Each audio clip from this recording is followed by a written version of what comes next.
welcome. Don't forget to like and subscribe. Or, I might show up at your door. I'm just here to share some creepy stories, so sit back and enjoy. Disclaimer: the content presented in the video is purely for entertainment purposes only.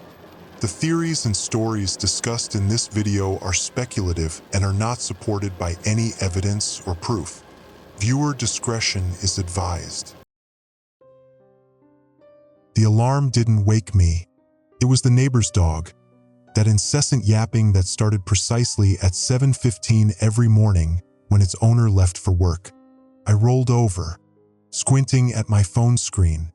7:32. Shit, I was already 17 minutes behind schedule, which meant the entire carefully constructed house of cards that was my Tuesday would collapse.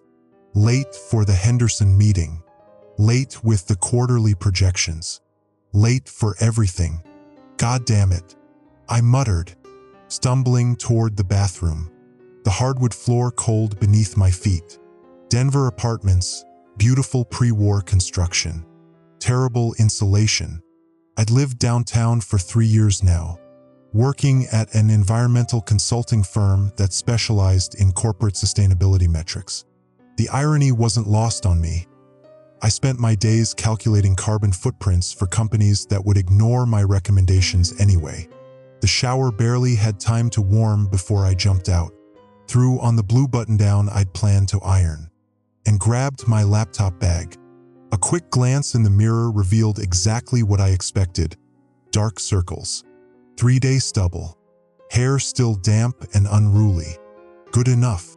The coffee maker hissed and sputtered as I impatiently tapped my foot, watching the rich brown liquid drip too slowly into my travel mug. I should have set the timer last night. Another morning routine failure. Come on, come on, I whispered to the machine, as if my urgency could speed the process. When it finally finished, I snapped on the lid and headed for the door. Keys, wallet, phone. The holy trinity of not having to turn around and come back. The elevator was out of service again.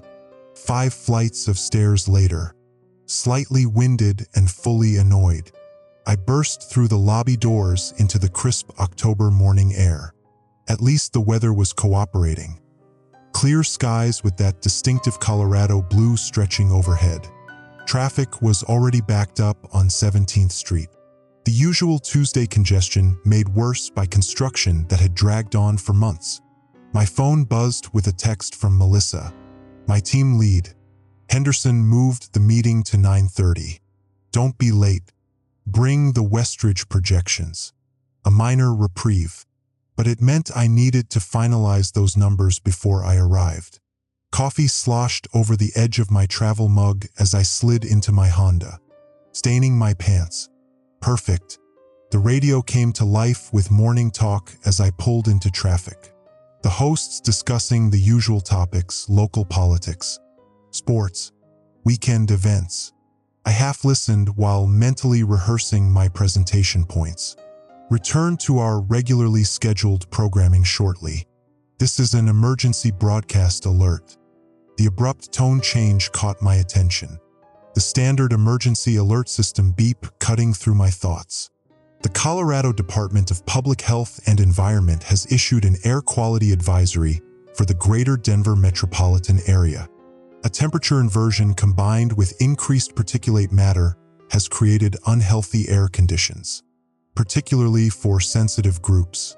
Residents with respiratory conditions are advised to limit outdoor activities until further notice. Current air quality index reads, I turned it down. Nothing unusual there.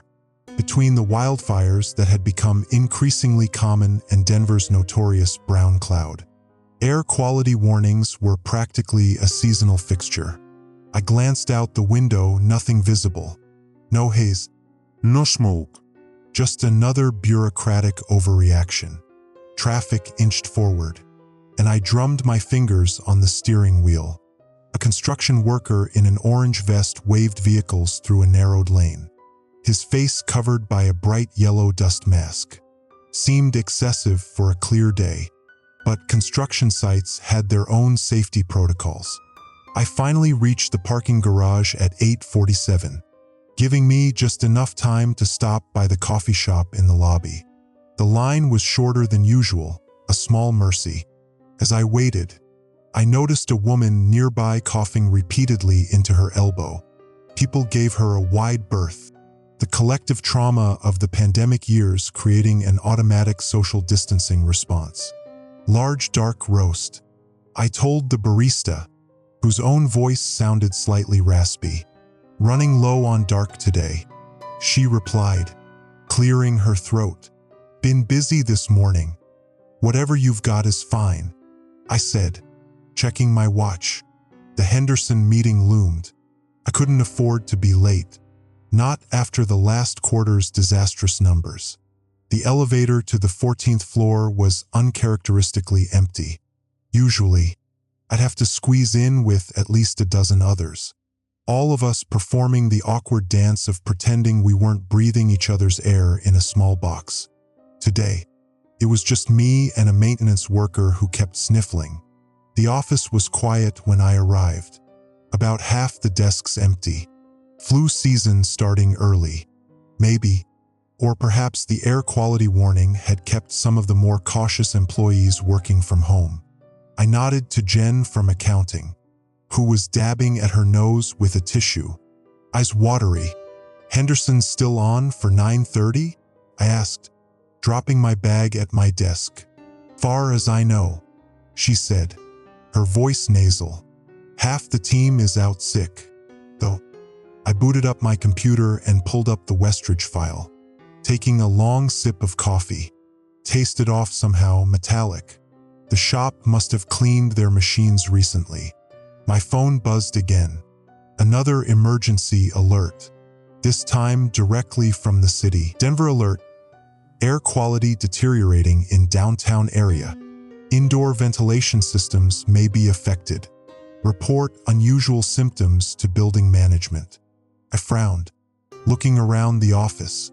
The HVAC system hummed steadily overhead. Same as always. Through the floor-to-ceiling windows, downtown Denver looked normal, cars moving, people walking, construction cranes swinging in the distance. But now that I was paying attention, I noticed the streets seemed less crowded than usual for a Tuesday morning. Hey, I called to Jen. Did you get this alert about air quality? She nodded, then turned away to cough into her elbow again. Third one today. They're saying it's just an inversion layer trapping pollution. But she trailed off with a shrug. I turned back to my computer, pushing the alert from my mind. The Westridge projections needed final touches before the meeting, and I couldn't afford distractions. The numbers weren't great. Their carbon reduction initiatives had fallen short of targets for the third quarter in a row, but I'd framed it as an opportunity for improvement rather than a failure. As I worked, I became aware of an odd stillness in the office. The usual buzz of conversation, phone calls, and keyboard clicking seemed muted. I looked up, surveying the room. Several more desks had emptied in the time I'd been working. Had people gone home? Was there a meeting I'd forgotten about? My throat felt scratchy as I swallowed the last of my coffee. Probably nothing, just the dry air. Maybe the start of a cold. I rubbed my eyes, which had begun to feel irritated. The conference room door opened, and Melissa poked her head out. Meetings canceled, she announced, her voice hoarse. Henderson's team called in. They're evacuating their building due to some ventilation issue. Evacuating, I repeated. Is it serious? She shrugged. Who knows? But the client liaison said we should probably check our own systems. Apparently, there have been reports of contamination downtown. As if on cue, my phone buzzed again, the same emergency alert tone. But this time the message was different. Emergency alert. Denver's air quality is no longer safe for humans in the following zones. Downtown, Lodo, Capitol Hill. Seal windows and doors. Minimize breathing. Further instructions pending. I stared at the words on my screen, reading them twice to make sure I hadn't misunderstood. Minimize breathing.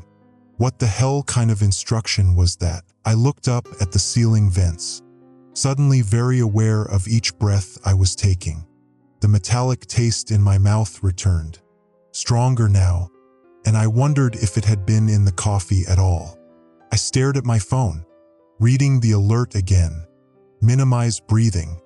An absurd instruction. Whoever wrote that clearly didn't understand basic human physiology. I looked around the office. Several colleagues were checking their phones with similar expressions of confusion.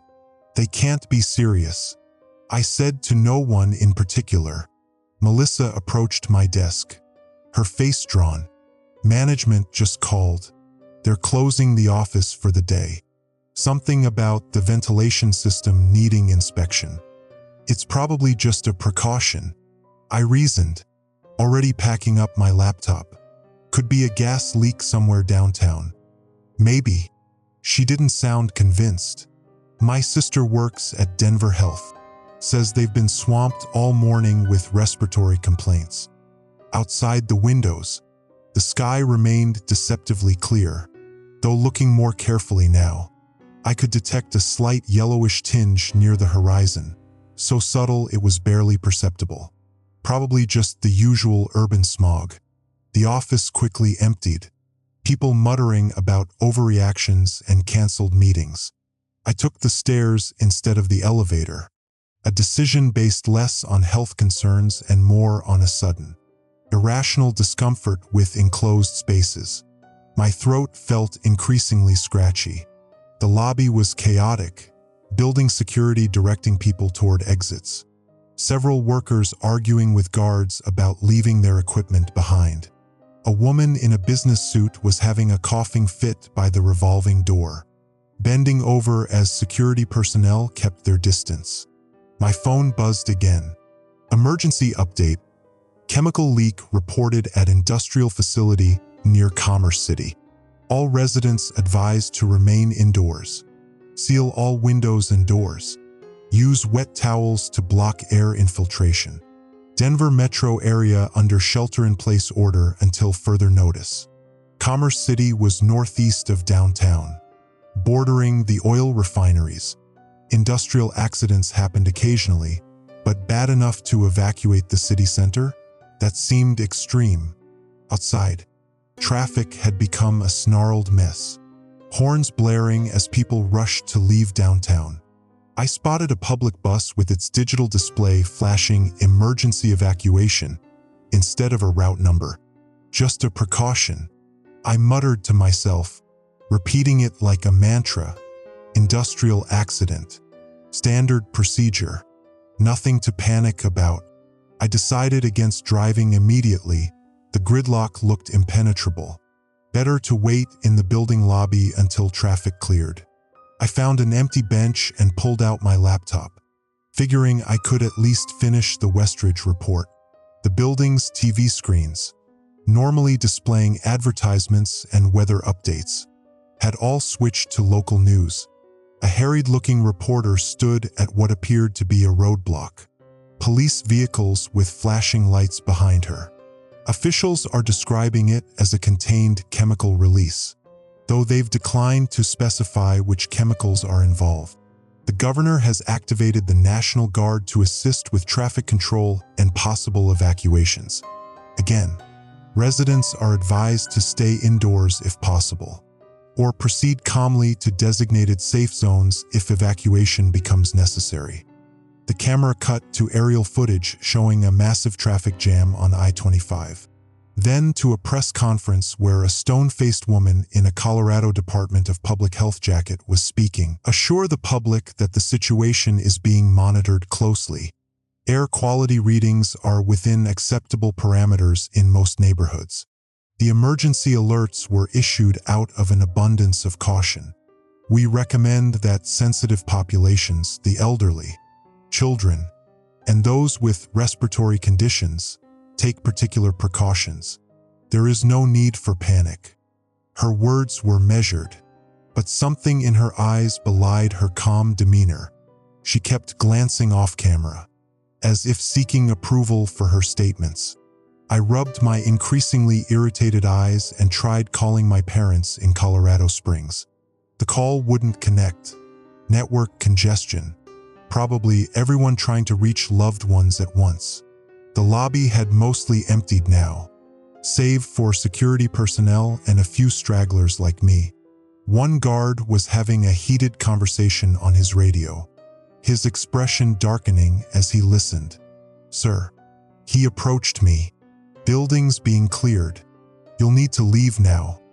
"I'm just waiting for traffic to, now, sir." His tone left no room for argument. "Management's orders. We're sealing the building." Sealing the building? That seemed excessive, but his rigid posture and the tension in his jaw convinced me not to argue. Outside, the air felt different. There was no visible smoke or haze, but something felt off about each breath. That metallic taste from earlier lingered at the back of my throat. Stronger now.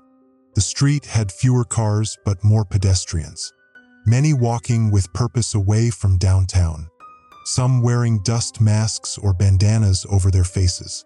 I pulled out my phone to check for updates and noticed the cellular signal had dropped to a single bar. Social media was aflame with speculation, theories ranging from a major chemical spill to bioterrorism to government cover-ups. The most shared posts featured grainy photos of military vehicles supposedly entering the city, though I couldn't verify if they were current or even from Denver. My car was now blocked in the garage by a police barricade. An officer informed me that vehicle traffic out of downtown was temporarily suspended to prevent gridlock and allow emergency vehicles through. "How long will that last?" I asked. "Can't say," he replied, adjusting the respirator mask that covered half his face. "Might want to find somewhere to hunker down for a bit." The respirator gave me pause. Standard police equipment for civil disturbances. Sure, but for a chemical leak miles away? The officer noticed my stare and shifted uncomfortably. "Just a precaution," he said, echoing my earlier thoughts. But his eyes told a different story. I decided to walk to my friend Dave's apartment in Cap Hill, about 20 blocks away, but doable. As I walked, the streets grew eerily quiet. Businesses were locking up, shopkeepers hurriedly pulling down security gates. A pharmacy had a line stretching around the block, people emerging with bags full of water bottles and medical supplies. The air quality was visibly deteriorating now. What had been a subtle yellow tinge earlier was developing into a definite haze. Not like wildfire smoke, which I'd seen plenty of times. This was different, almost oily in appearance, catching the light in strange ways. My phone buzzed again, the emergency alert system, but the message was different this time. Correction.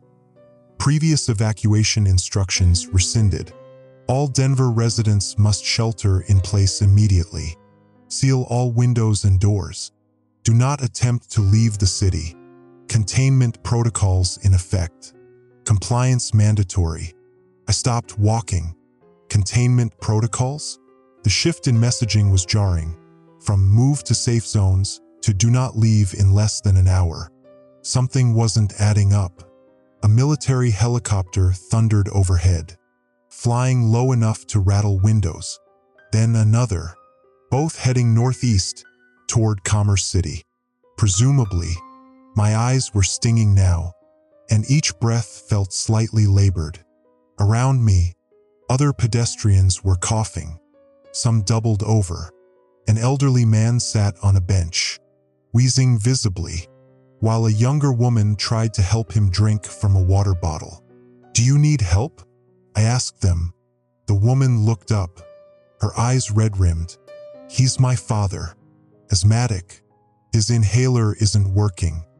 There's a medical station set up at the convention center," a passerby offered. 2 blocks that way. They've got oxygen."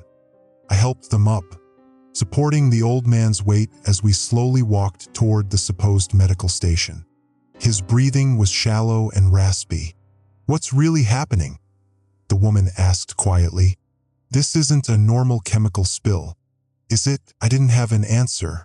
We turned the corner and saw the convention center in the distance. Emergency vehicles parked outside. People in hazmat suits directing a growing crowd. My throat burned. Each breath became more deliberate, more conscious. The metallic taste was omnipresent now. I found myself wondering if I should have grabbed a mask, should have stayed indoors, should have taken the alerts more seriously from the beginning. The haze was distinctly visible now, catching the sunlight and refracting it strangely. I couldn't shake the feeling that there was something almost deliberate about its movement, the way it seemed to curl around buildings, seep through cracks. That night, sleepless in Dave's apartment with towels stuffed under the doors and plastic sheeting taped over windows, I lay awake listening to emergency broadcasts and the occasional distant siren. Dave had developed a nosebleed that wouldn't stop, tissues piling up beside him stained bright red. The final alert of the day came just before midnight. Emergency update. Denver air contamination classified as level 5 biohazard. Military establishing quarantine perimeter. All civilians must remain in sealed environments. Outside exposure strictly prohibited. Further instructions at 0600. Level 5 biohazard. I stared at the ceiling, the implications sinking in. This wasn't an industrial accident. This was something else entirely. And whatever was in the air, it was already inside my lungs. Sleep came in fitful bursts, interrupted by Dave's coughing and the persistent alerts from my phone. By morning, my eyes felt like they'd been rubbed with sandpaper, and each breath carried that same metallic taste. Stronger now, the promised 6 a.m. update never came. Networks completely down, Dave said, his voice raspy as he tried refreshing various news sites. His nosebleed had finally stopped, but he looked pale, dark circles prominent under bloodshot eyes, only getting cached pages from yesterday. I checked my phone, no signal, not even for emergency calls. The Wi-Fi still worked, barely, but most websites wouldn't load. Social media platforms displayed error messages about server connectivity. Try the radio, I suggested. Dave's vintage transistor radio, usually relegated to background noise during his cooking experiments, now became our lifeline. He turned the dial slowly, moving through static until we caught a voice, the measured, practiced tone of an emergency broadcaster, repeating, "All residents must remain indoors. Military and FEMA personnel are establishing distribution centers for essential supplies. Do not attempt to travel to these centers until your zone number is called. Current active zones for supply distribution are 17, 23, and 41. If you do not know your zone designation, please consult." Static overwhelmed the voice. Dave fiddled with the dial, but the signal was gone. "What zone are we in?" I asked. He shrugged. "No idea. They never mentioned zones before." I moved to the window, carefully peeling back the edge of the plastic sheeting. The yellowish haze had thickened overnight, limiting visibility to maybe 3 blocks. The street below was eerily quiet, no pedestrians, no cars. A piece of newspaper tumbled down the empty road, dancing in a light breeze. "We should check the TV," Dave said, already reaching for the remote. Most channels displayed only colored test patterns or emergency alert screens. Finally, we found a local station still broadcasting, a nervous-looking anchor reading from a paper. No graphics or studio cameras, just what appeared to be someone's webcam. Conflicting reports from various authorities. The governor's office has instructed residents to proceed to emergency shelters, while military commanders have issued a strict shelter-in-place order. We've been unable to reach officials for clarification. For those in emergency shelters already, please follow the instructions of personnel on site. For those still at home." He paused, swallowed visibly. "Use your best judgment. Use your best judgment. In a crisis." Those words were as good as saying you're on your own.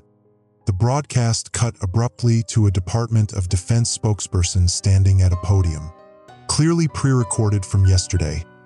"The containment protocols are standard procedure for a Level 5 biohazard event. There is no cause for panic. Military and CDC personnel are working to neutralize the contamination. Residents who follow instructions will remain safe." Dave muted the TV. "They're contradicting themselves. Go to shelters or stay put. Which is it?" I was about to respond when a new sound cut through the morning stillness. The thrum of helicopter rotors. Very close. We rushed to the window, pulling back the plastic to see a military Black Hawk hovering over the intersection. A soldier with a loudspeaker addressing the few people visible on the street. We couldn't make out the words, but the helicopter's presence itself was message enough. This was no longer just a civilian emergency. The military had taken control. My phone chirped, not an alert this time, but a text message somehow breaking through the network congestion. It was from Melissa. "Don't go to evac centers. Military turning people away. Chaos at convention center. Staying with brother in Highlands. Service intermittent."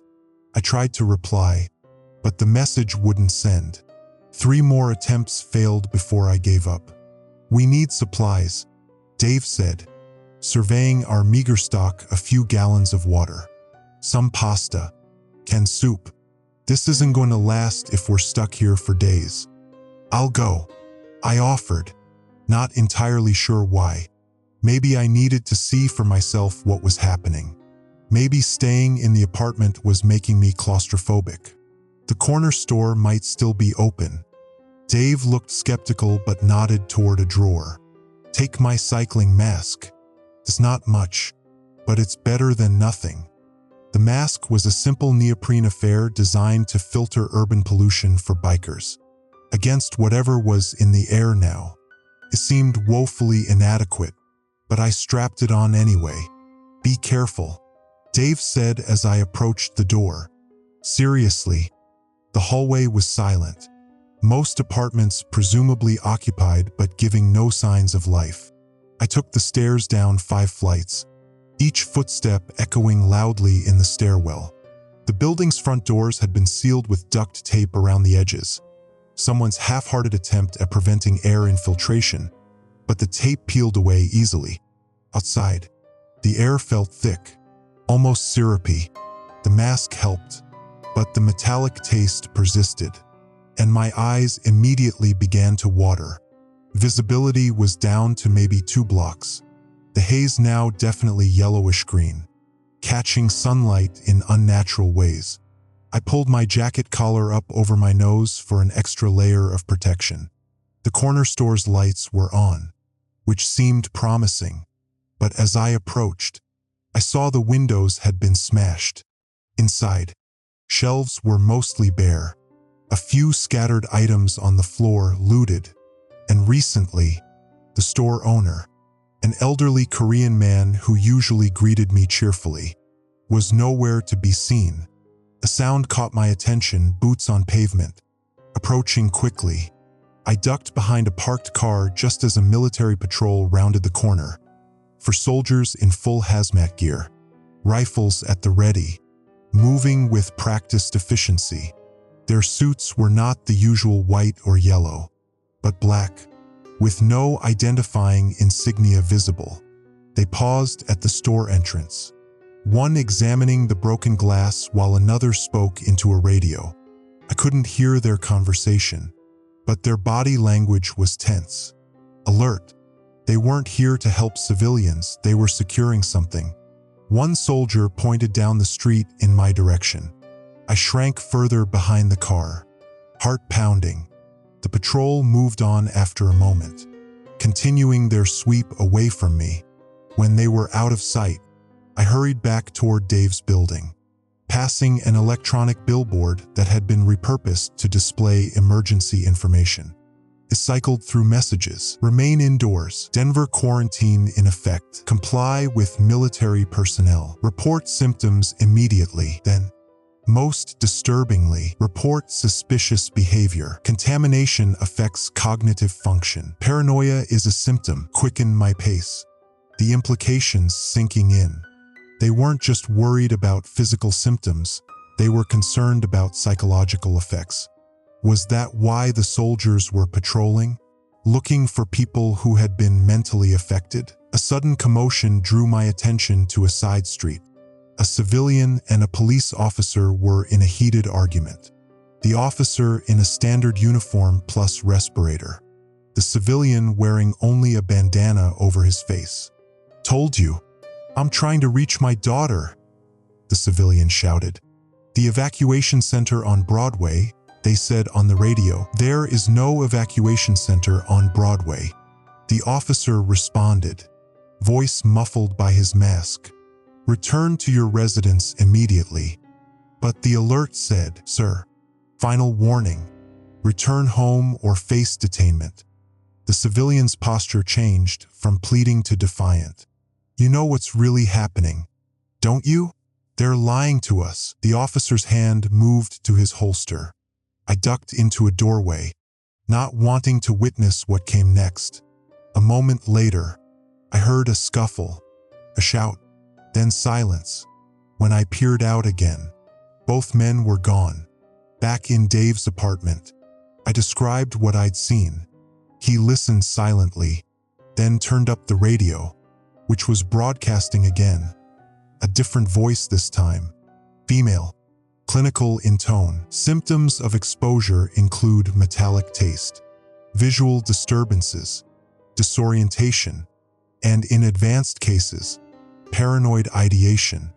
If you experience these symptoms, remain isolated from others and await medical assistance.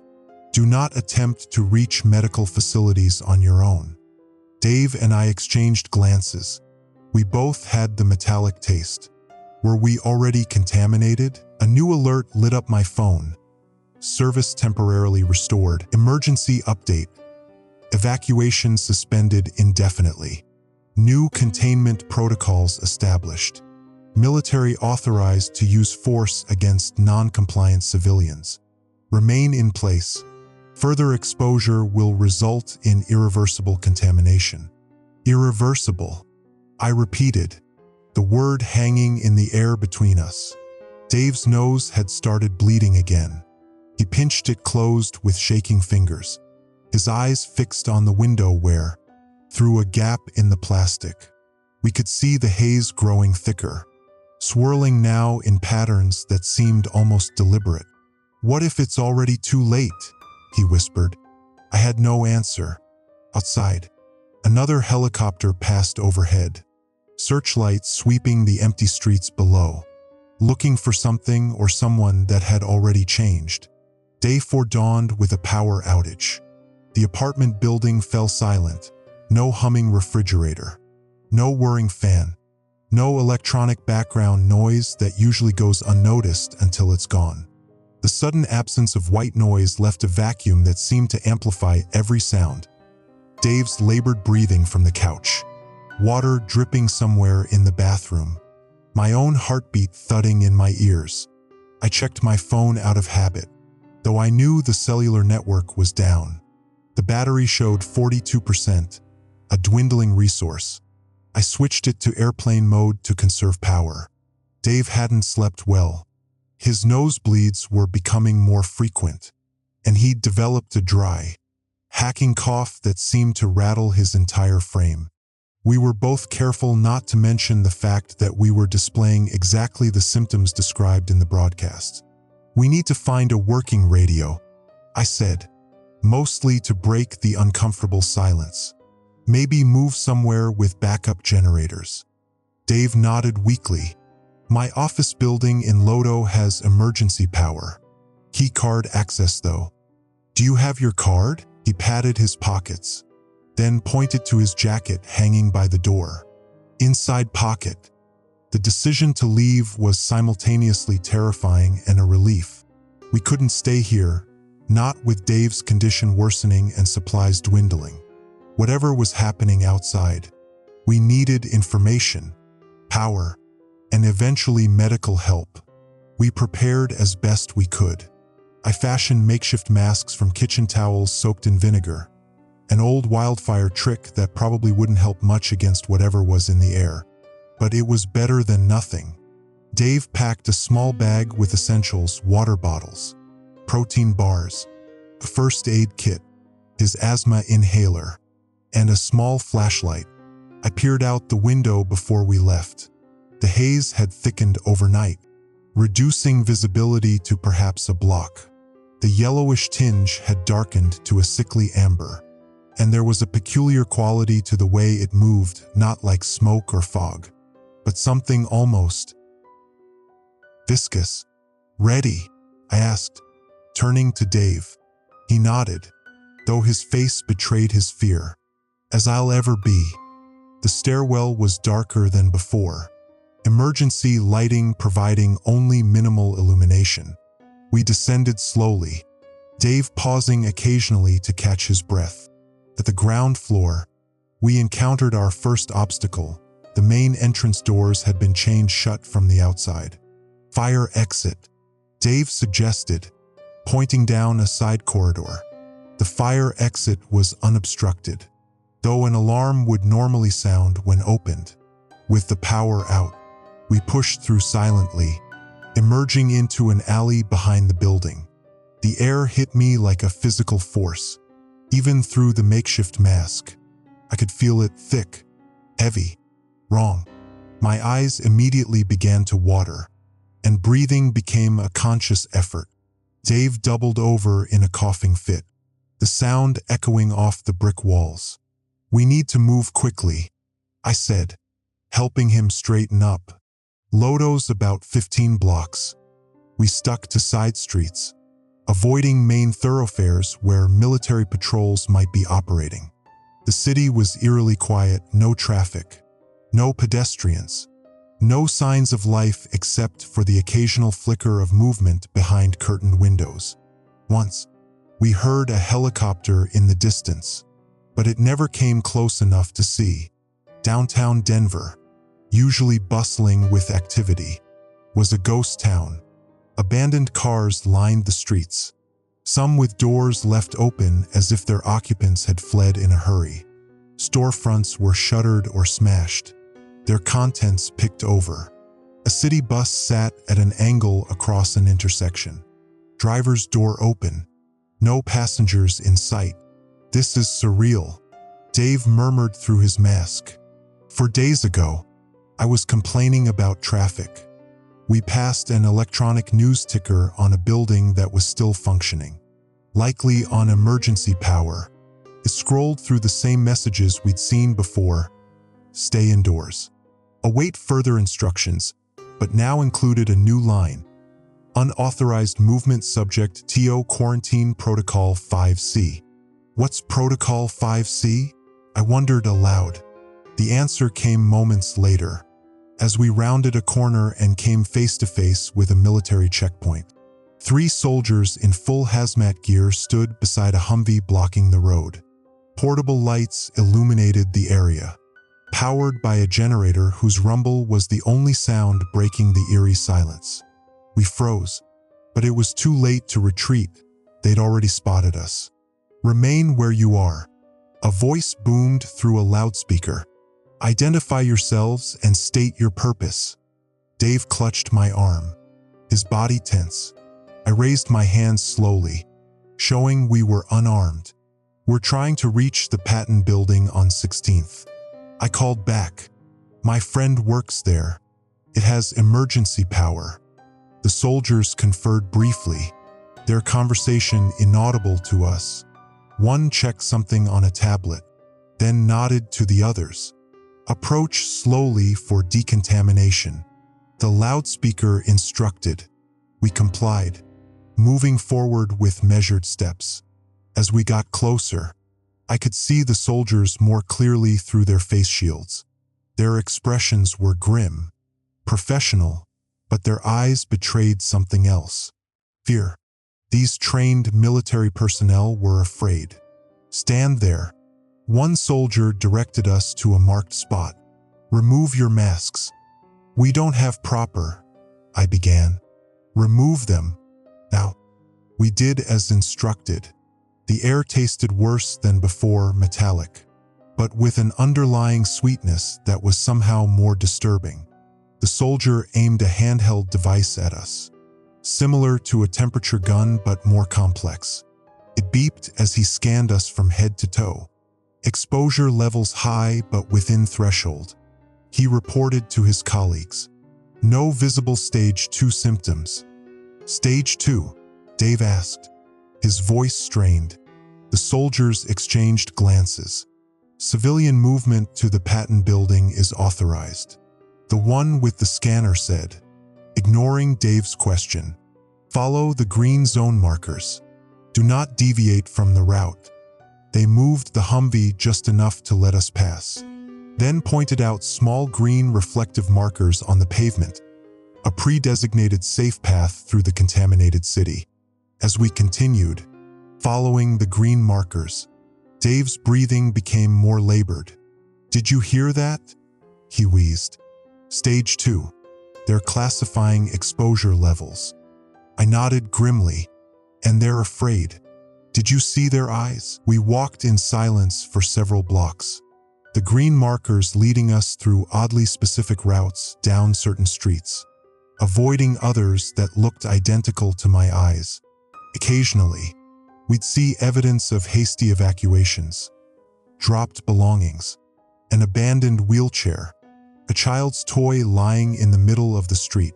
The patent building came into view, a 20-story glass tower that housed several tech companies, including Dave's engineering firm. As we approached, we could see lights on in some offices. The emergency generators were working. The lobby doors were locked, but Dave's keycard still functioned. The electronic beep as the door unlocked was jarringly normal in the abnormal landscape. Inside, the lobby was deserted. A security desk sat empty, monitors dark. Emergency lighting cast long shadows across the marble floor. The air felt cleaner, but that metallic taste lingered in my mouth, suggesting the building's filtration system was fighting a losing battle against whatever was outside. "Elevators won't be working," Dave said, gesturing toward the stairwell.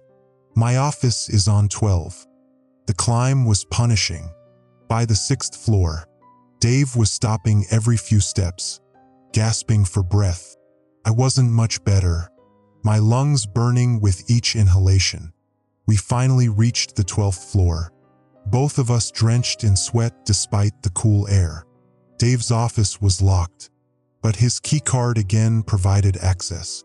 Inside, the open-plan workspace was empty, desks abandoned mid-task, computer screens still showing spreadsheets, half-empty coffee cups grown cold, jackets draped over chairs as if their owners had just stepped out for a moment.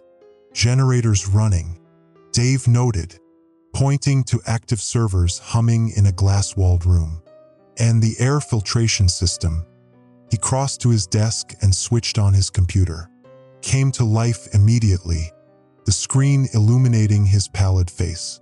"Let's see what we can find out," he said, typing his password. The company intranet loaded, along with a message from management dated 2 days ago. "All employees must evacuate immediately. Do not return until authorized. Building sealed per CDC directive." Dave navigated to a news site, which loaded painfully slowly. The headlines were fragmented, contradictory. "Denver quarantine expands to surrounding counties. CDC denies airborne pathogen claims. Military establishing green zones in contaminated areas. Reports of mass casualties greatly exaggerated, says official." "What does it mean?" "Green zones?" I asked, pointing to the screen. Dave clicked the link. but it led to a 404 error. Servers probably down. He tried another approach, accessing the building's security system.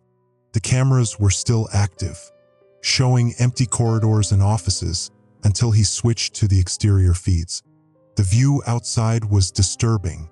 The haze had thickened further, moving in ways that defied normal atmospheric behavior. It seemed to pulse, to flow with purpose around obstacles.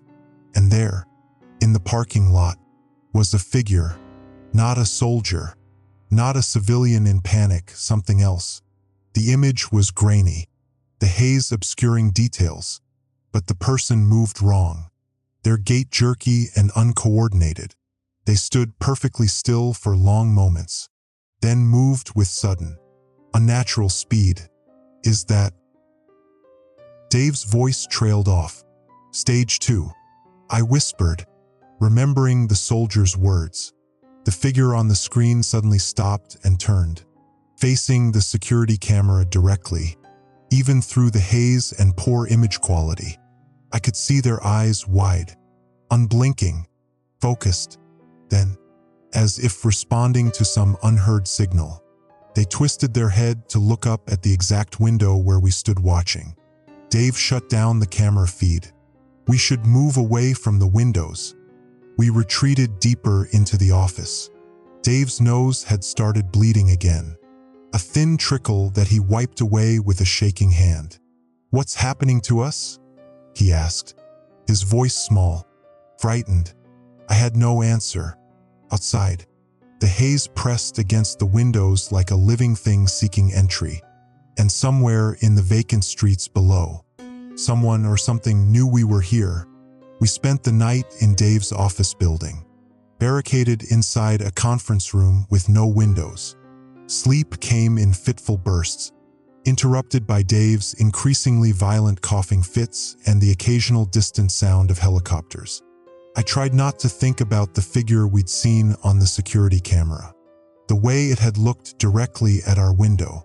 Morning brought no sunlight, No birthson. no normal markers of a new day, just the steady hum of the building's generators and the knowledge that time was passing. Dave's condition had worsened overnight. His nosebleeds were now constant, a steady trickle he couldn't stop. His eyes were bloodshot, the whites now tinged with an unnatural yellowish hue that matched the haze outside. We need to find more information, I said, trying to keep my voice steady. There has to be someone who knows what's really happening. Dave nodded weakly, gesturing toward his computer. Company network. Might have access to. Government alerts. I helped him to his desk, alarmed at how heavily he leaned on me. The metallic taste in my own mouth had intensified, and I developed a persistent headache that pulsed behind my eyes. We were both deteriorating, just at different rates. Dave's fingers trembled as he typed his login credentials. The screen flashed, then displayed a notification. Emergency protocols activated, direct government feed enabled. That's not normal, Dave whispered, clicking the notification. A new window opened, a stream of documents, alerts, and communications that weren't meant for public consumption. Internal government memos, military directives, CDC reports. Dave's company had government contracts, and apparently, that meant access to information normal citizens weren't seeing. How do we? I started to ask, but Dave was already filtering the data, searching for keywords. Denver. Contamination. Air quality. He muttered, scrolling through the results. We found it almost immediately. A CDC briefing document dated 3 days ago. Marked classified need to know. Subject, Denver atmospheric anomaly event. Classification, Level 5 containment protocol. Summary, at 0247 on date. Atmospheric sensors detected an anomalous particulate release originating from an unknown source in the Denver metropolitan area. Initial analysis suggests the particulate is not chemical or biological in traditional classification. Particulate demonstrates properties inconsistent with known contaminants. Key observations. Particulate appears to be self-replicating when in contact with oxygen. Particulate demonstrates non-random movement patterns inconsistent with normal atmospheric dispersal. Exposure results in progressive respiratory and neurological symptoms. See Appendix A. Containment efforts have been unsuccessful as of this report. Current assessment. The Denver event represents an unprecedented atmospheric contamination scenario. The particulate's behavior suggests potential guided or intelligent properties. Origin theories include experimental military technology, foreign bioweapon, or redacted, recommended action, full quarantine of affected areas, military containment with shoot-on-site protocol for quarantine violations, public messaging to emphasize chemical spill scenario to prevent panic. Prognosis, unknown. Models suggest complete saturation of Denver metropolitan area within 7 to 10 days. Potential for spread beyond containment zone if redacted. My blood ran cold as I read. They don't know what it is. I whispered. They're lying in the broadcasts. Dave nodded grimly, scanning through the appendix. Look at this. Appendix A detailed the progression of symptoms with clinical precision. Stage 1, 12 to 24 hours after exposure. Metallic taste sensation, minor respiratory irritation, epistaxis, nosebleeds, mild visual disturbances. Stage 2, 24 to 72 hours after exposure. Persistent hemorrhaging from nasal and oral cavities. Yellowing of sclera, whites of eyes. Cognitive changes including disorientation and paranoia. Increased sensitivity to the particulate's presence. Stage 3, 72 to 120 hours after exposure. Neurological integration with particulate. Loss of human linguistic capability. Coordinated movement patterns. Redacted. Stage 4, 120 plus hours after exposure. Complete. Redacted. Subject no longer classified as human. Remaining text redacted. Dave, I said quietly. What day is this? He checked his computer. Day 5. 5 days. Over 120 hours since the first exposure. According to the document, we should be entering stage 4, whatever that meant. I don't feel like whatever this is describing, I said, gesturing to the screen. Different people, different progression rates. Dave replied, his voice strained. Some people might be more resistant, or they're wrong about the timeline. I offered hopefully. Dave didn't respond, instead clicking through to another document, a military directive issued just yesterday. Operation Clean Slate. Authorization. Joint Chiefs. Classification. Top Secret. Directive. Containment of Denver metropolitan area has failed. Aerial reconnaissance confirms spread of particulate beyond initial quarantine zone. Prepare for Phase 2 containment protocol. Phase 2 parameters. Establish 100-mile sanitized perimeter around contamination zone. Evacuate all unaffected personnel from buffer zone. Prepare for deployment of redacted at 0600 on tomorrow's date. All personnel must be beyond 100-mile perimeter by deadline. Casualty estimates 1.5 to 2 million. Denver metro area. Acceptable loss threshold. Authorized. Note: this directive supersedes all civilian authority. There will be no rescue operations within the contamination zone after the deadline. Any personnel remaining are classified as redacted and no longer human subjects under Geneva protocols. Tomorrow. They were planning something for tomorrow, something that would cause over 1 million deaths. They're going to kill everyone. I whispered. They're giving up on containment. Dave's breathing had become shallow, his skin pale beneath the fluorescent lights. We need to get out. Beyond the perimeter.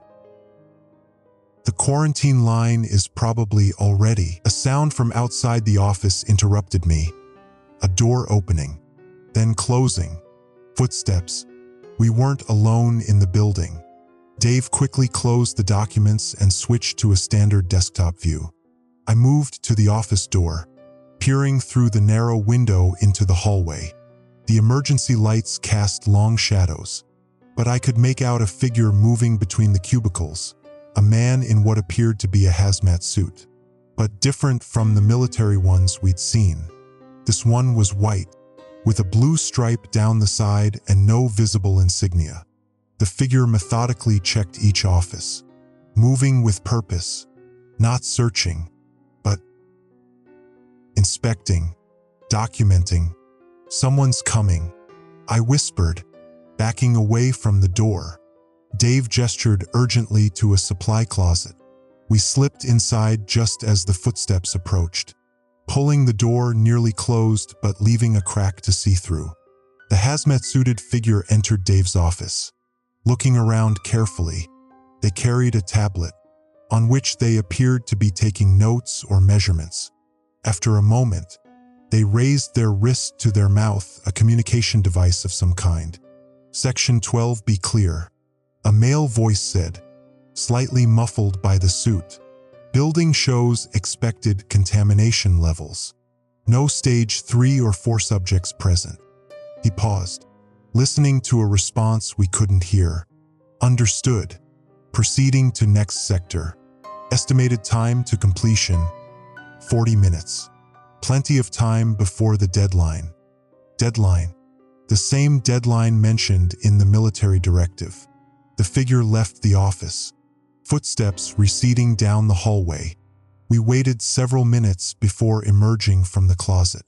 We need to follow him, I said, surprised by my own words. He knows what's happening.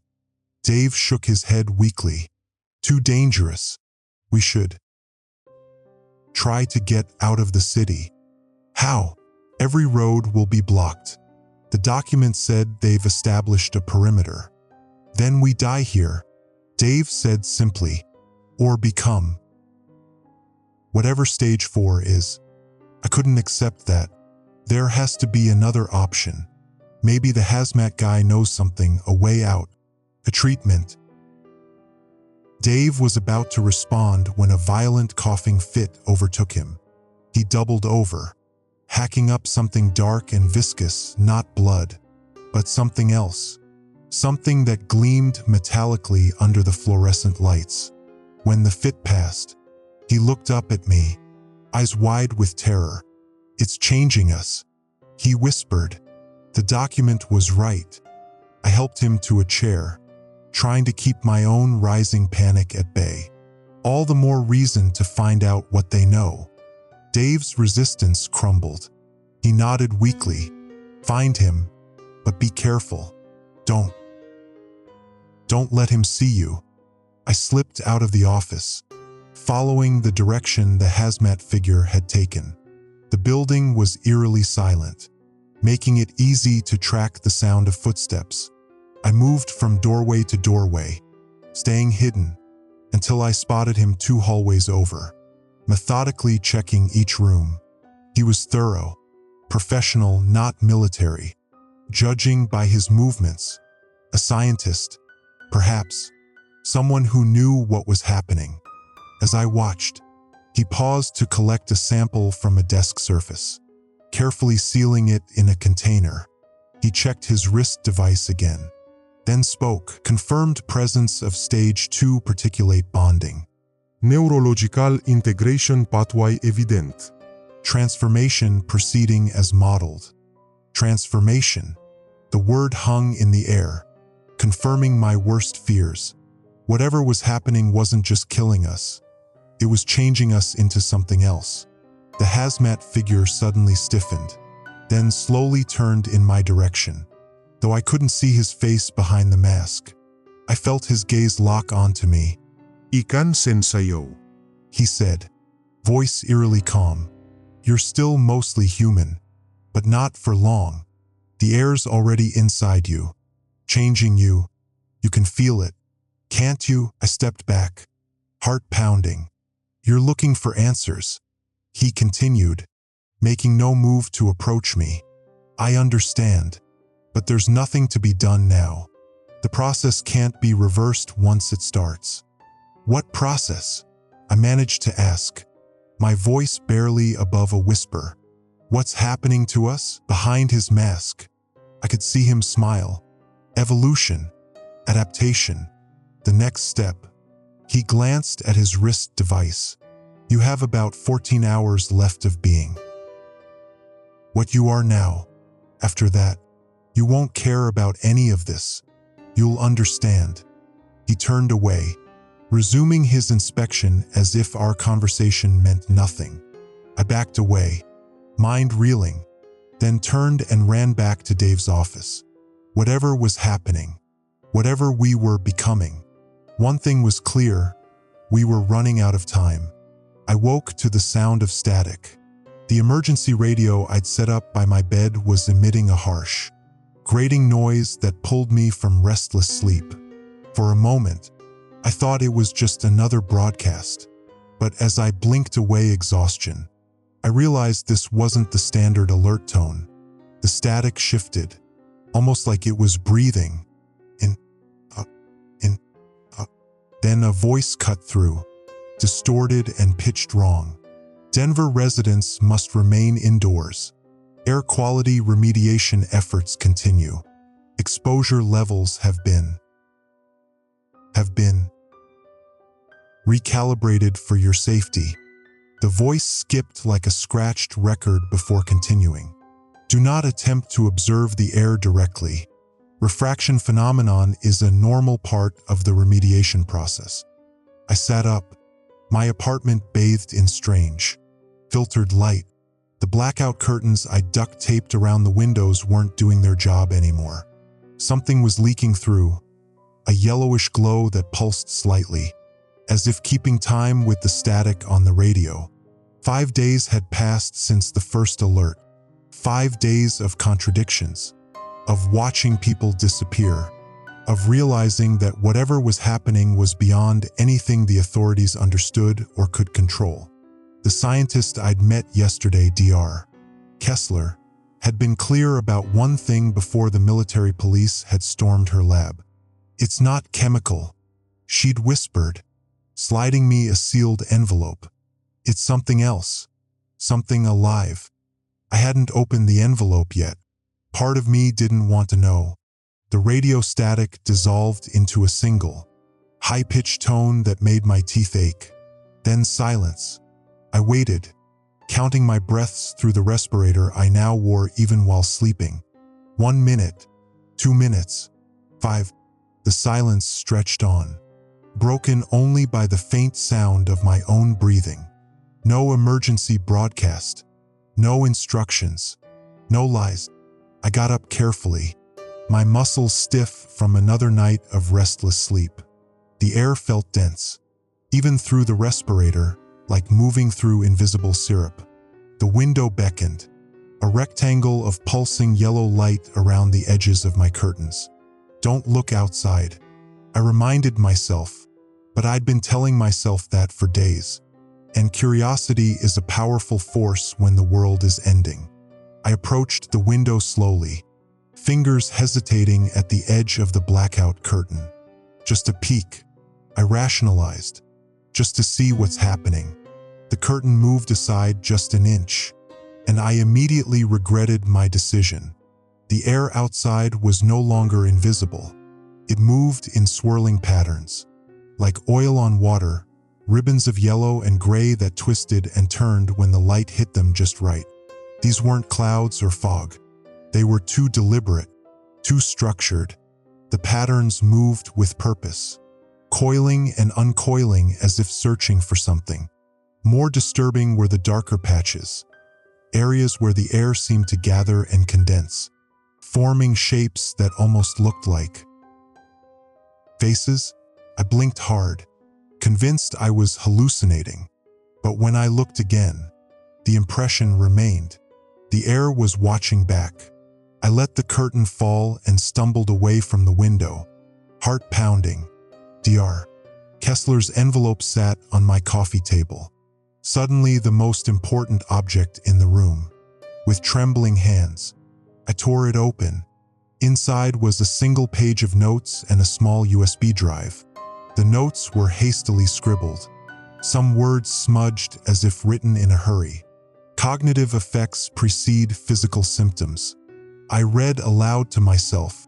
Changes in perception, memory, and reasoning occur 24 to 48 hours before visible physical manifestations.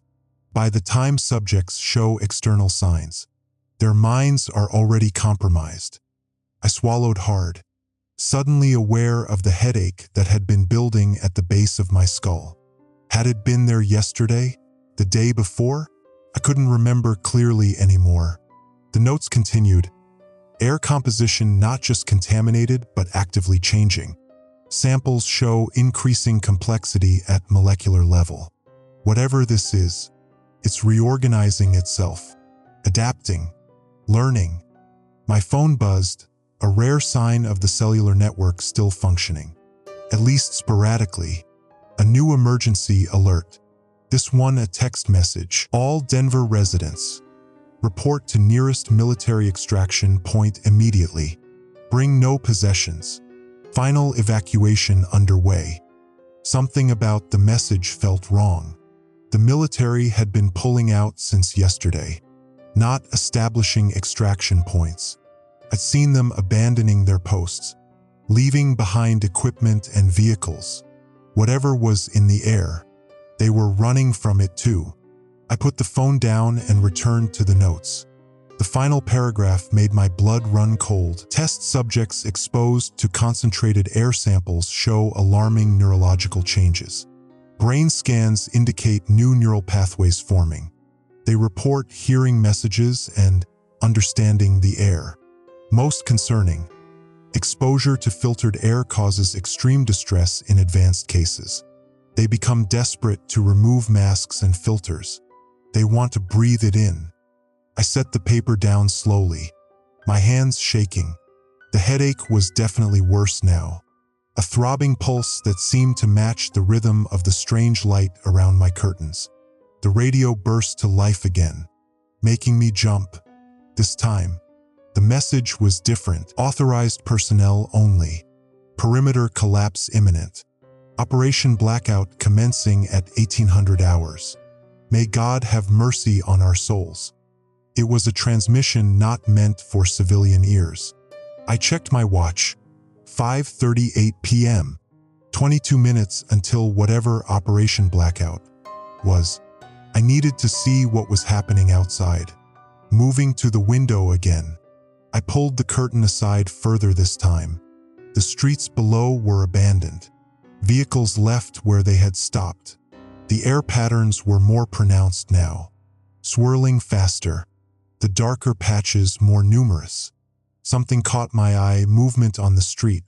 A military Humvee was speeding down the center, driving erratically. It swerved suddenly, crashing into a parked car. The driver's door flew open, and a figure in partial hazmat gear stumbled out. Even from my vantage point 7 floors up, I could see something was wrong with the soldier's movements, jerky, uncoordinated. The soldier looked up, directly at my window. Even through the hazmat mask, I could see their eyes were wrong, too wide, too dark. The soldier raised a hand, pointing directly at me, then collapsed to the ground. The radio crackled again. This is not a test. Operation Blackout preparations complete. All personnel must evacuate beyond the secondary perimeter immediately. I backed away from the window, heart pounding. 6 days ago, I would have dismissed all this as impossible. A rational person doesn't believe in intelligent air, in molecules that can think. But rationality had no place in this new world. The headache was overwhelming now, and with it came a strange sensation, a whisper just at the edge of hearing. Words almost forming in my mind. I pressed my hands against my ears, but the sound wasn't coming from outside. It was inside my head. For a moment, just a brief, terrifying moment, I thought I understood what the whispers were saying. They were welcoming me. I stumbled to the bathroom, needing to see my reflection, to reassure myself I was still me.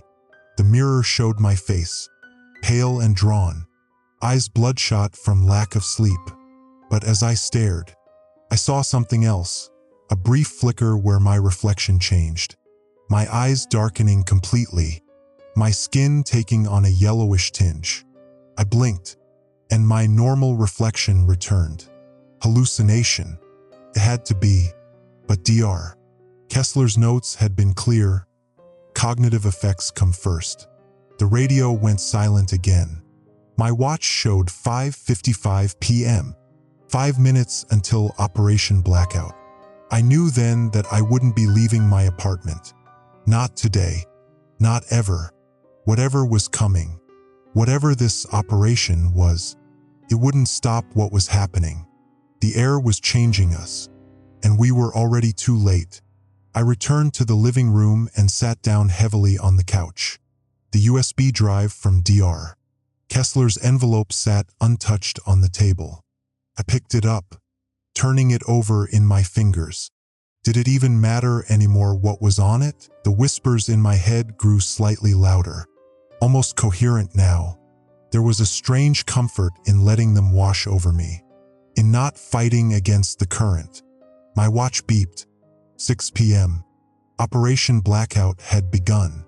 The first explosion came at 6:07 p.m. The deep, resonant boom shook my apartment, rattling windows and knocking a framed photo off the wall. I flinched, my hand instinctively tightening around Dr. Kessler's USB drive. Operation Blackout. A second explosion followed. Then a third, more distant, but powerful enough to make the building sway. I moved to the window, caution forgotten in the moment. The northern edge of the city was illuminated by a wall of flames. Dark smoke billowing upward only to be consumed by the strange, swirling patterns in the air. They were destroying the city, burning it to contain whatever was happening. My phone buzzed again. Another emergency alert. Remain indoors. Controlled demolition in progress. This is not an evacuation notice. Not an evacuation notice. They weren't trying to save us anymore. I had to get out. The thought crystallized with sudden clarity. Whatever was happening, staying in Denver meant death either from the air or from Operation Blackout. I had supplies in my car, water, food, a better respirator I'd bought when the first alerts came. If I could reach the highway before they closed all exits. I stuffed Dr. Kessler's notes and the USB drive into my pocket, grabbed my emergency bag, and headed for the door. The hallway outside my apartment was deserted, emergency lights casting everything in a sickly red glow. The elevator was out of service, had been for days, so I took the stairs, descending carefully through the silent building. The lobby was empty except for the building manager, Mr. Perez, slumped behind his desk. I approached cautiously, calling his name. He didn't respond.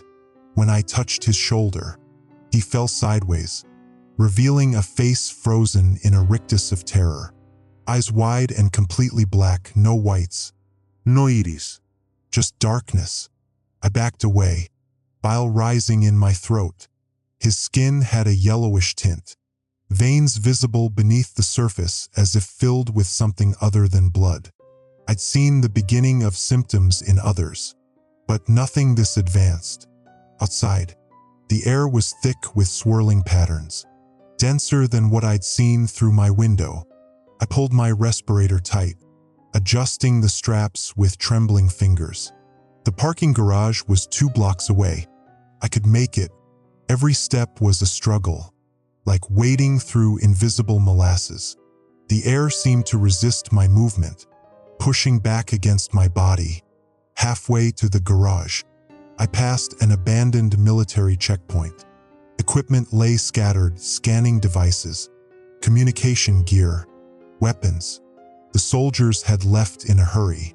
A notebook lay open on one of the tables, pages fluttering in the strange, heavy air.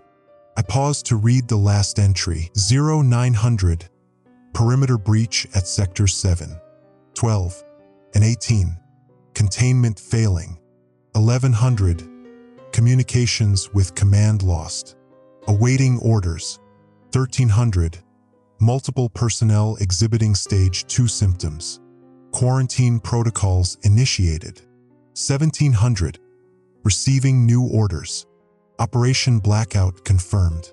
God help us all. Another explosion rocked the ground beneath my feet. Closer this time. They were working their way inward. I reached the garage, finding my car untouched amid the chaos. The engine started on the first try, a small miracle given the circumstances. I pulled out onto the empty street, navigating around abandoned vehicles. The main highway access was 6 blocks away. I could make it. The radio in my car came to life automatically, broadcasting an alert. This is not a test. The Denver metropolitan area is under quarantine. All exit routes are closed. Remain in your homes. Do not attempt to leave the city. Repeat, do not attempt to leave. The broadcast cut off abruptly, replaced by a strange, rhythmic pulsing sound that made my head throb in sync with it. I switched the radio off, gripping the steering wheel tighter. The highway entrance loomed ahead, remarkably clear of obstacles. Too clear.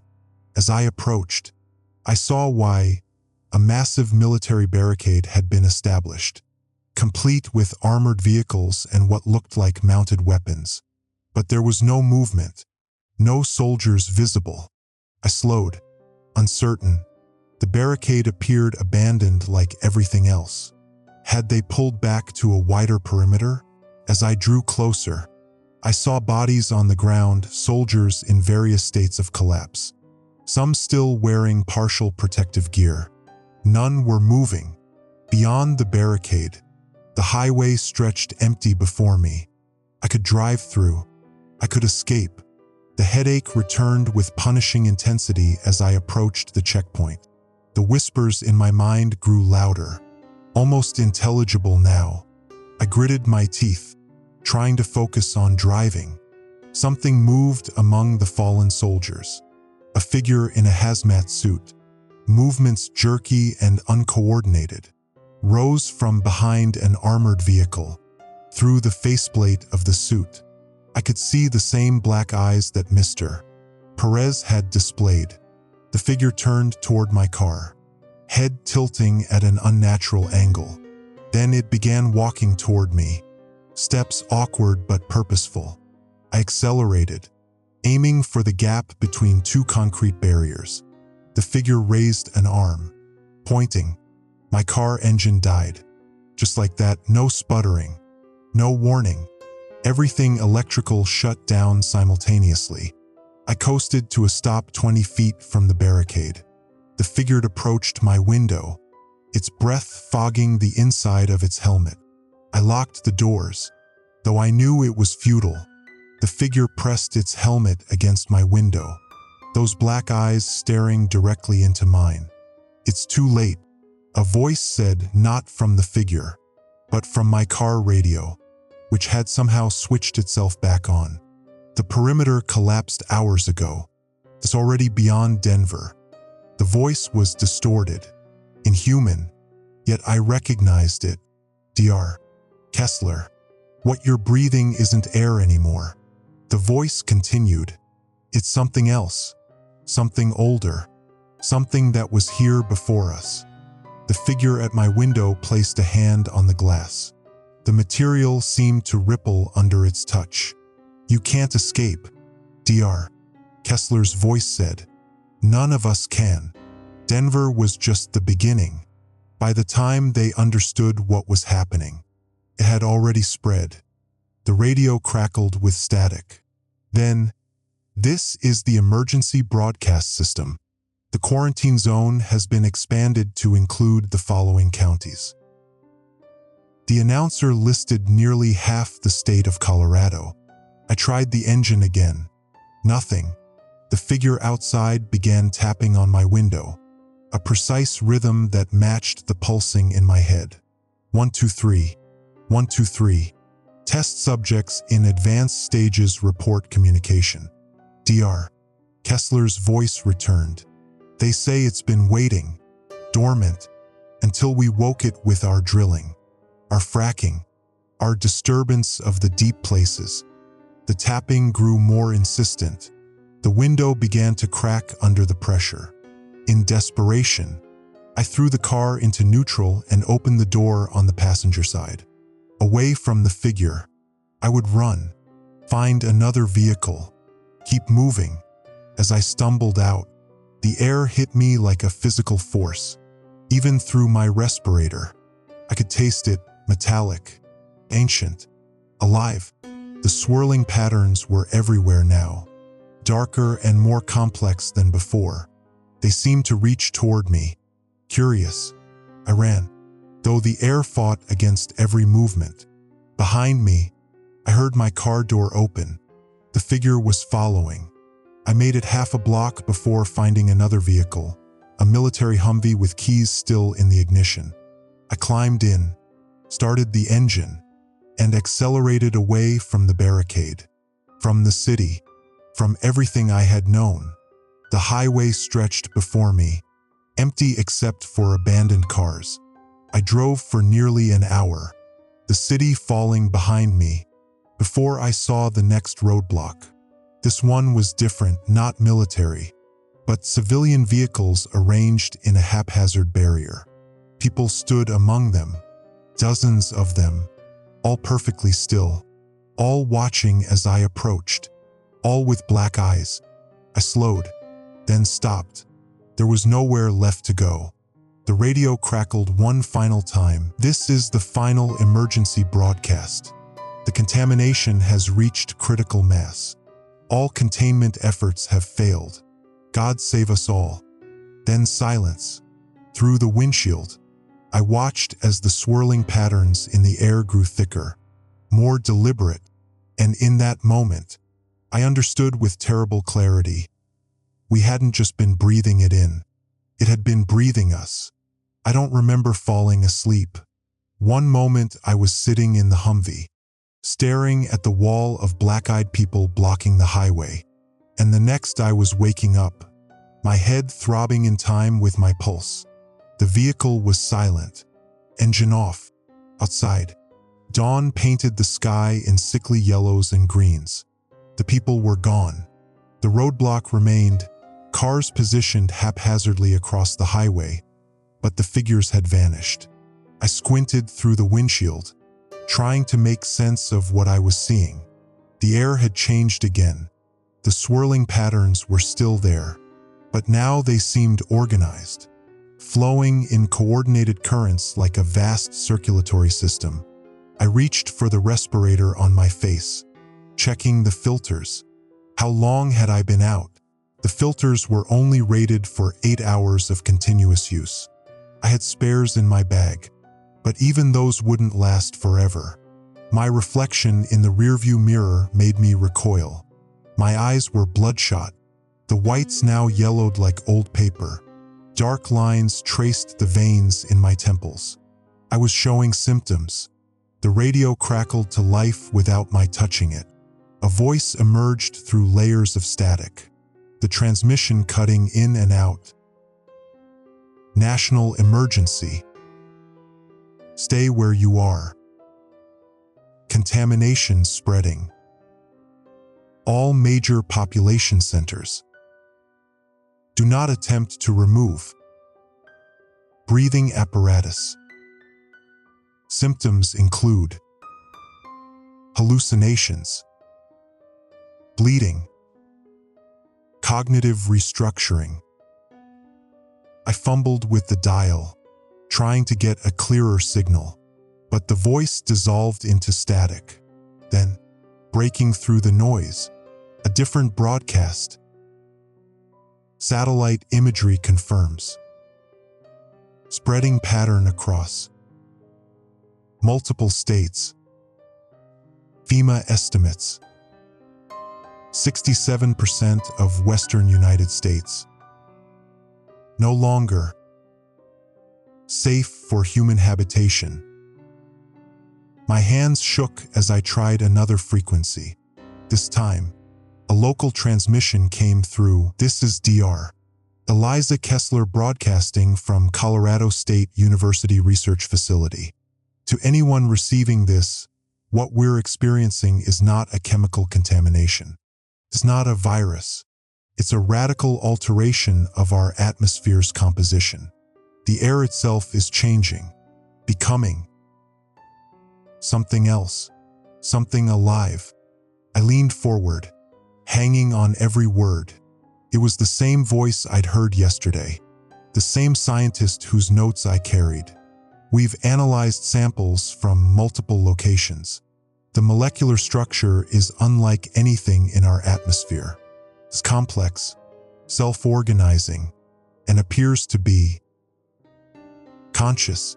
It's replacing our air molecule by molecule, and as we breathe it in, it's changing us from the inside out. The transmission faded momentarily, then returned. Final warning. Those showing symptoms. Neurological changes are irreversible. New neural pathways forming, connecting to something larger. Those in advanced stages report collective consciousness, becoming part of. Static overtook the broadcast completely. I pounded the dashboard in frustration, but the radio remained silent. The information confirmed what I'd suspected but feared to acknowledge. We weren't just being poisoned. We were being transformed. I needed to keep moving. Staying in one place felt dangerous, though I couldn't articulate why. I started the Humvee and navigated around the roadblock, continuing east away from Denver. The highway stretched before me, littered with abandoned vehicles but otherwise clear. An hour into the drive, the nosebleed started. A warm trickle down my upper lip, metallic taste in my mouth. I pressed a cloth to my nose, trying to stem the flow while keeping my eyes on the road. The blood was darker than normal, almost black in the cloth. The headache intensified, pulsing behind my eyes. With it came flashes of something, images that weren't memories, places I'd never been, people I'd never met. They flickered through my mind like a malfunctioning slideshow. A woman standing in a field of swaying wheat, her eyes completely black. A child pointing at the sky, mouth open in a silent scream. A group of people walking in perfect synchronization, their movements uncannily coordinated. I pulled over, unable to drive through the disorientation. Somewhere in the distance, a siren wailed briefly before falling silent. I fumbled in my bag for water, drinking through the port in my respirator. The liquid felt wrong somehow, foreign in my throat. The USB drive in my pocket seemed to grow heavier, demanding attention. I pulled out my laptop, praying it still had battery life. The screen flickered to life as I inserted the drive. A single video file appeared. With trembling fingers, I clicked play. Dr. Kessler's face filled the screen, her expression grim. Behind her, a laboratory in disarray, equipment scattered as if packed or abandoned in haste. If you're watching this, formal communications have likely broken down. She began. What I'm about to share has been deemed classified by federal authorities, but the public deserves to know. She held up a petri dish containing what looked like dark, swirling smoke. This sample was taken from soil excavated during fracking operations near Denver 3 weeks ago. We believe the drilling released something that has remained dormant deep within the earth for millions of years, a form of molecular life that predates oxygen-based atmospheres. The camera zoomed in on the dish, showing the smoke-like substance moving with clear purpose. forming and reforming patterns. It's intelligent, communicates, and it's spreading exponentially, converting our atmosphere into something it can inhabit. As we breathe it in, it alters our biology to make us compatible with its new environment. Dr. Kessler coughed, looking away from the camera momentarily. When she turned back, I noticed a faint darkness in the whites of her eyes. We've observed complete transformation in test subjects after approximately 72 hours of exposure. The process begins with neurological changes, new neural pathways forming, connecting infected individuals to something larger, a collective consciousness. A crash sounded off camera. Dr. Kessler glanced nervously toward the noise before continuing. Those in advanced stages no longer behave as individuals. They act in coordination, as if receiving instructions from a central intelligence. They actively seek to remove protective equipment from uninfected individuals, and they change the air around them, accelerating the conversion process. Another crash, closer this time. Dr. Kessler looked directly into the camera, her voice dropping to a whisper. It's not trying to kill us.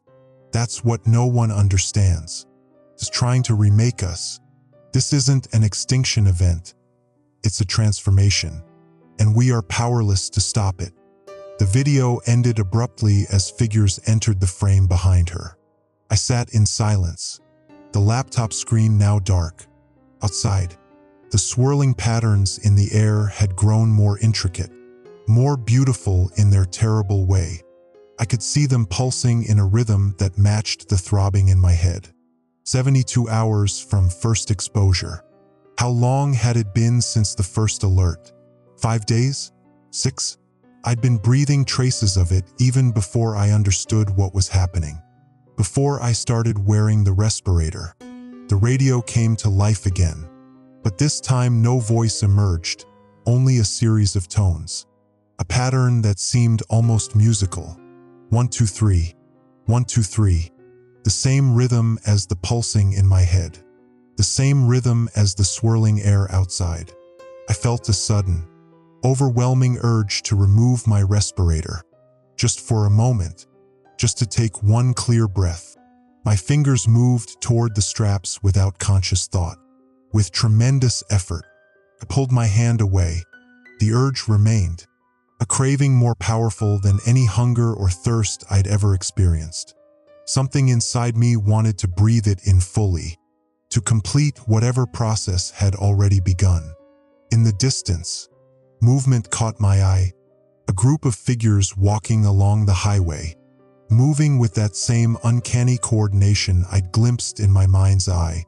They weren't coming toward me, weren't even looking in my direction. They were simply migrating, moving as one.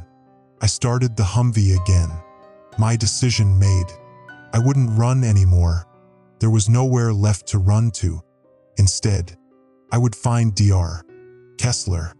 If anyone understood what was happening, what we were becoming, it would be her. The highway sign ahead indicated Colorado State University was 30 miles east. I accelerated, even as the whispers in my mind grew louder, more insistent, even as the air around me swirled and pulsed and reached toward me with invisible tendrils, even as I felt something awakening inside me, breathing in rhythm with the world outside.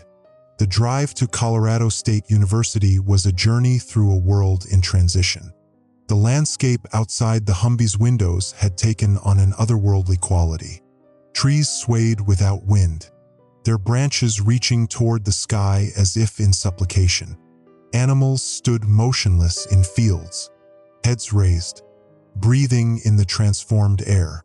My symptoms had progressed rapidly in the last few hours. The nosebleed had stopped, but only because the blood had thickened, congealed. My vision flickered between normal perception and something else, a spectrum I'd never seen before, where the air's currents became visible as rivers of light. pulsing with information. Twice I had to pull over as waves of dizziness overwhelmed me. Each time, the urge to remove my respirator grew stronger. My fingers would drift toward the straps without conscious thought, and I'd have to physically restrain myself, gripping the steering wheel until my knuckles turned white. The campus came into view just as the sun began to set, casting long shadows across deserted buildings. The science complex was on the east side, a collection of modern structures with glass facades that reflected the swirling patterns in the air. I parked the Humvee and stepped out, my movements growing increasingly difficult as my body fought against my mind's commands. The main doors to the research building were locked, but a side entrance had been forced open. Inside, emergency lighting cast a red glow over abandoned hallways. Signs of hasty evacuation were everywhere. Scattered papers, overturned chairs, a coffee mug still half full on a desk. Dr. Kessler. My voice sounded wrong, distorted through the respirator and the thickening air. No response came. I followed signs to the Atmospheric Sciences department on the 3rd floor. The stairwell was dark, and I had to use my phone's flashlight to navigate. The battery was at 12%, another resource with a limited lifespan. The department was in disarray. Laboratory doors stood open, equipment running unattended. In one room, a bank of monitors displayed satellite imagery of the United States. Dark swirls covered most of the western states, spreading eastward in tendrils that followed major highways and population centers. The contamination or transformation was moving faster than anyone had anticipated. I found Dr. Kessler's office at the end of a long corridor. The door was ajar, spilling light into the hallway. I approached cautiously, listening for any sound of movement inside. Dr. Kessler? I realized I hadn't introduced myself in the video message. I found your notes, your USB drive. I need to understand what's happening. When no response came, I pushed the door open fully. The office was empty, but signs of recent occupation were everywhere. Computer hummed on the desk, the screen displaying lines of code I couldn't decipher. Notes covered the walls, handwritten equations, diagrams of molecular structures, maps with concentric circles radiating outward from Denver. A whiteboard dominated one wall, covered in a timeline of events. Day 1, first anomalous readings detected in Denver atmosphere. Day 3, molecular restructuring begins. Day 5, first neurological symptoms reported. Day 6, collective behavior observed in test subjects. Day 7, point of no return. Day 8, the new respiration begins. Today was day 8. On the desk, a voice recorder sat next to a stack of handwritten journals. I pressed play, and Dr. Kessler's voice filled the room. Final entry. I've remained here as long as possible, but the campus is being evacuated. Military reports indicate the transformation has reached critical mass in Denver. We're seeing a fundamental shift in atmospheric composition across the Rocky Mountain region. Pause.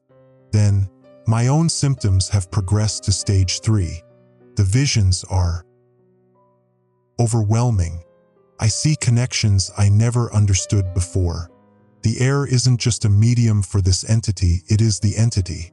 And it's ancient, older than humanity, older than oxygen itself. Another pause, longer this time, when Dr. Kessler spoke again. Her voice had changed, becoming slightly sing-song, almost reverent. We were never meant to breathe oxygen. It was a temporary adaptation, a developmental stage. What's happening now is a correction, a return to our original state. We're being called home. The recording ended. I set it down with trembling hands, my mind racing. The new respiration, a return to an original state. What did that mean? I flipped through the journals, finding entries that became increasingly erratic over time. Early pages contained scientific observations, molecular diagrams, hypotheses about the nature of the contamination.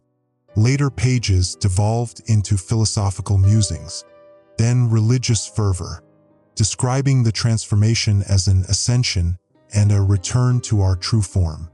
The final pages contained only one phrase, repeated over and over in handwriting that grew increasingly distorted. We breathe as one. We breathe as one. We breathe as one. My phone buzzed. A final emergency alert. This is not a test. The president has authorized Operation Final Curtain. All remaining unaffected citizens must proceed to designated shelters immediately. This will be the final broadcast. I knew what Final Curtain meant. They were going to bomb the affected areas. A last, desperate attempt to contain what they couldn't understand. The lights flickered, then went out completely. In the sudden darkness, I became aware of a presence in the room. A slight movement in the corner. A change in the air currents. Dr. Kessler, I whispered, my voice barely audible through the respirator. You came. The voice was hers, but altered deeper, resonant, as if multiple voices spoke in unison. I knew someone would understand. She stepped forward into the beam of my flashlight. Her transformation was complete. Her eyes were entirely black. Skin translucent with dark veins visible beneath the surface. But most disturbing was her breathing, or rather, the lack of it. Her chest didn't rise and fall. She no longer needed oxygen. Take it off, she said, gesturing to my respirator. You're fighting the inevitable. The harder you resist, the more painful the transition. I backed away, bumping into the desk. What's happening to us? Evolution. She replied simply, or rather, return. Earth's first atmosphere wasn't oxygen-rich. It was something else entirely. Something that supported different forms of life, conscious, collective life. We've been breathing poison for millions of years. Ever since oxygen became dominant. Now we're being remade. She moved closer. Her movements fluid and unsettling. The visions you're having, they're not hallucinations. They're glimpses of the collective, of what we're becoming. We're being invaded, I said, desperation in my voice. Possessed. Dr. Kessler smiled, an expression that didn't reach her black eyes. No, we're being remembered. The entity has always been here, dormant in the deep places of the earth. Our drilling, our fracking, our disturbance of ancient deposits released it, and now it's reclaiming its world. A distant rumble shook the building, the first bombs of Operation Final Curtain. Dr. Kessler didn't flinch. It's too late, she said. The transformation has reached critical mass. Even if they destroy Denver, Colorado, the entire Mountain West, it's already spreading globally. The new atmosphere is self-propagating, unstoppable. She reached toward me, her movements hypnotic. Join us, breathe freely, experience the collective. I stumbled backward, out of the office, into the hallway. Dr. Kessler followed, unhurried, confident. You'll understand soon. She called after me. Everyone will. The new respiration is beginning. I ran, my growing heavier with each step. The headache had become unbearable, vision blurring as I staggered down the stairwell. Outside, the air had thickened further, moving with visible currents that wrapped around buildings, trees, abandoned vehicles. In the parking lot, I fell to my knees, overwhelmed by a sudden clarity. The visions weren't just flashes anymore, they were a continuous stream of consciousness. I could feel others, hundreds of them, thousands, their thoughts merging with mine. And beneath it all, something vast and ancient and patient, watching through our eyes, breathing through our lungs. thinking through our minds. The sky lit up with explosions to the west. Operation Final Curtain had begun. But as the bombs fell and fires bloomed across the horizon, I knew Dr. Kessler was right. It was too late. We were already breathing as one. My fingers moved to the straps of my respirator, no longer fighting the urge. The new respiration had begun. I didn't remove my respirator. Not immediately. Some last vestige of individuality, of humanity, held my fingers in place, trembling against the straps. The bombs continued to fall to the west. Brilliant flashes followed by distant rumbles that shook the ground beneath me. Operation Final Curtain. Humanity's last desperate act of resistance. How futile it seemed now. My consciousness flickered like a dying light bulb. Moments of clarity interspersed with periods of something else. During the clear moments, I was still myself, still human, still individual. But those periods grew shorter, the gaps between them longer and more disorienting. In the gaps, I was everywhere and nowhere. I saw through thousands of eyes, breathed through thousands of lungs, a vast, collective awareness that stretched across the transformed landscape. I felt the bomb's impact, felt the heat of the explosions, the destruction of physical forms, but the entity remained. Spreading, growing, undeterred. I dragged myself back to the Humvee, each movement a battle against my own body. The keys fell from my trembling fingers twice before I managed to start the engine. I had no destination in mind, no plan beyond movement. To stay still was to surrender. The highway stretched before me, empty in the gathering darkness. I drove east, away from the explosions, though I knew there was no true escape. The dashboard clock read 9:47 p.m. I wondered if I would see another sunrise. The radio crackled with static.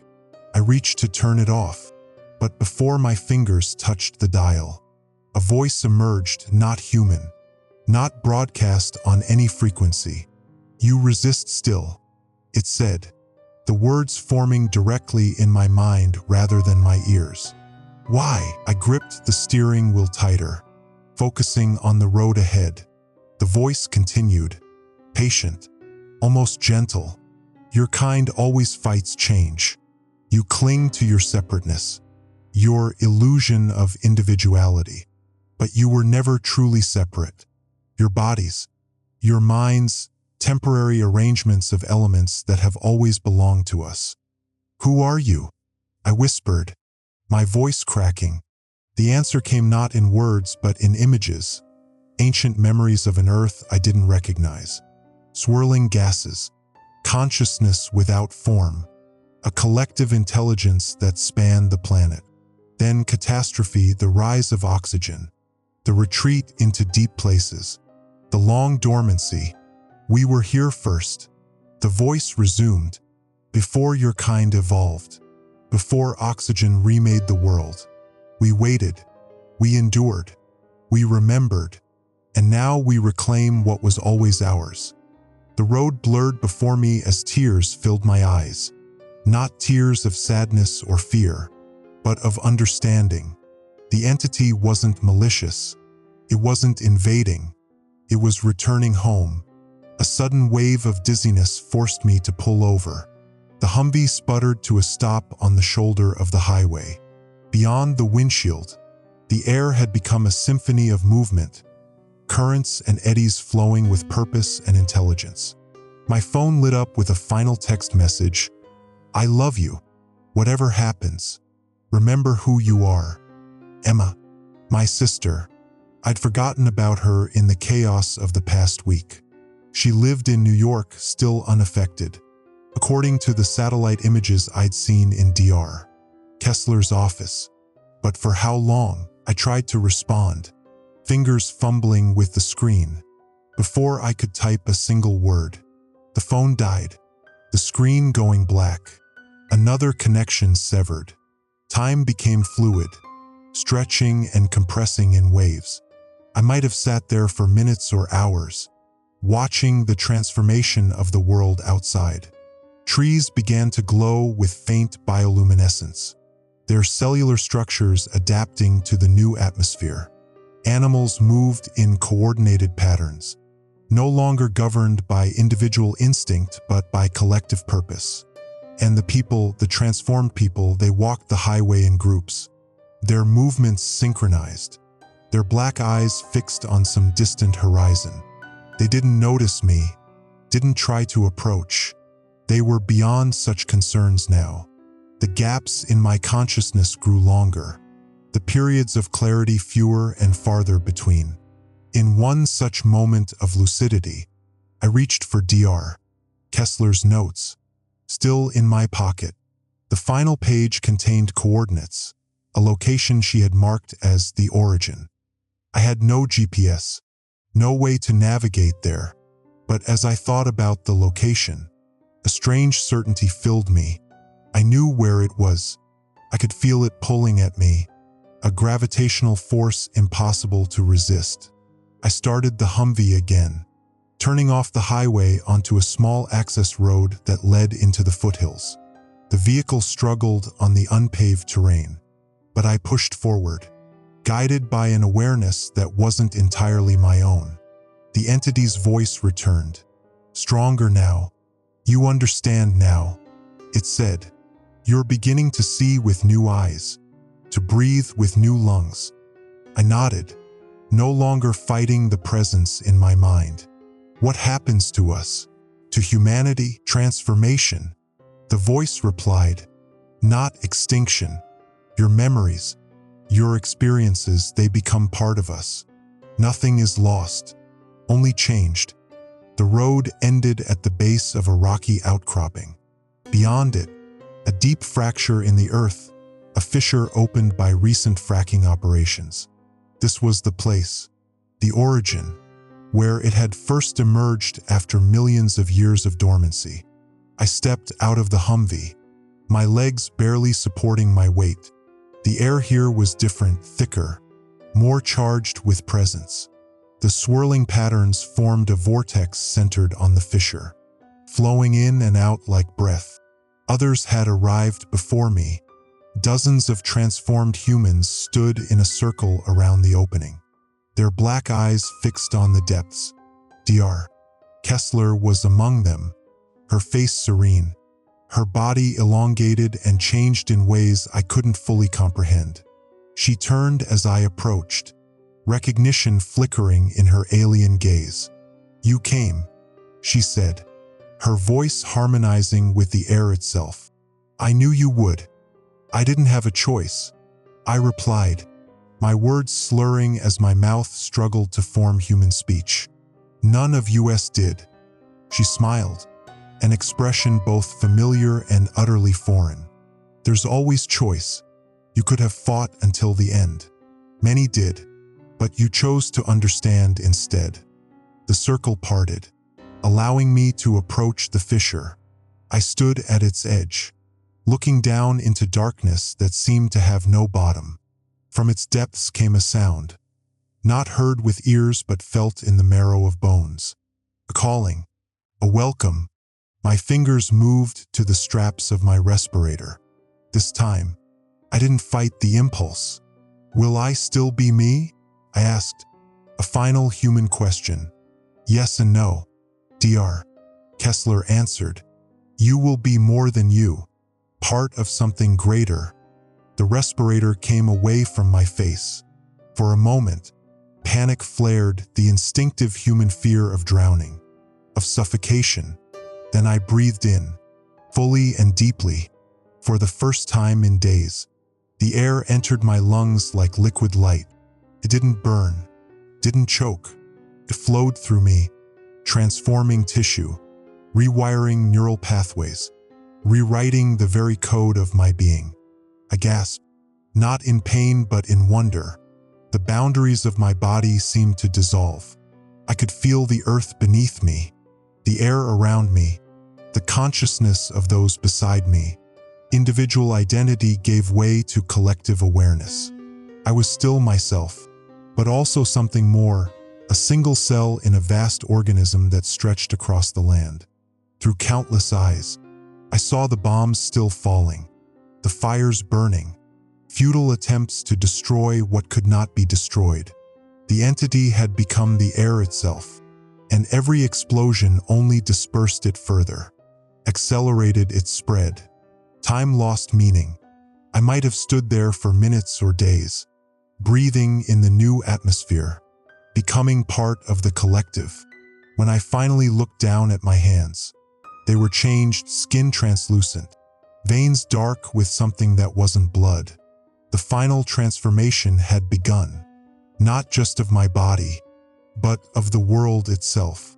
Above us, the sky had taken on a new quality, not just swirling patterns now, but a luminous canopy that pulsed with consciousness.